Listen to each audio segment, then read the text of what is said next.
ഈ സിനിമയിലെ തലവൻ എന്ന നിലയിൽ ഈ ട്രെയിലറും പാട്ടും ടീസറും ഒക്കെ കണ്ടപ്പോൾ നിങ്ങൾക്ക് എല്ലാവർക്കും തോന്നിയതുപോലെ ഇതൊരു ജിസ് ജോയ് ചിത്രമല്ല എന്ന് എഴുതി കാണിച്ച് ഈ സിനിമ തുടങ്ങേണ്ടി വരും എന്നാണ് എനിക്ക് തോന്നുന്നത്.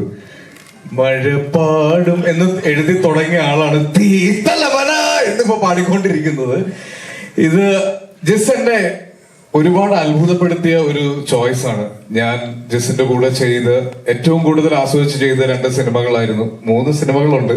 അതിലേറ്റവും സ്വീകാര്യം കിട്ടിയത് 2 സിനിമകളാണ്. തീർച്ചയായിട്ടും സൺഡേ ഹോളിഡേയും വിജയ് സൂപ്പറും.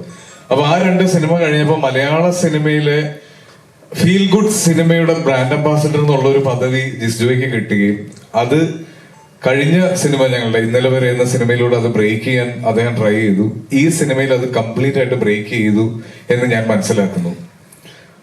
പ്രത്യേകിച്ച് ഒന്നും സിനിമയെ പറ്റി പറയാനില്ല. ഈ ട്രെയിലറും ടീസറും പാട്ടും ഒക്കെ കണ്ടപ്പോൾ ഏകദേശം ഒരു മൂഡ് നിങ്ങൾക്ക് എല്ലാവർക്കും മനസ്സിലായി കാണും.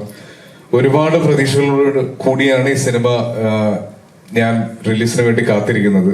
മലയാള സിനിമയുടെ ഒരു സുവർണ കാലഘട്ടത്തിലാണുള്ളത്.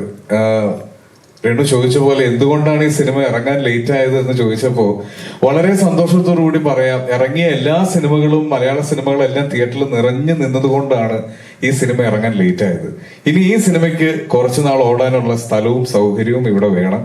അപ്പൊ അത് കിട്ടുമെന്നും അങ്ങനെ ഒരു വിജയം ഉണ്ടാകുമെന്നും പ്രതീക്ഷിക്കുന്നു. അപ്പോ ഈ സിനിമയിലെ തലവൻ എന്ന നിലയിൽ ഞാൻ നിങ്ങളോട് എല്ലാവരോടും നന്ദി പറയുന്നു. Thank you.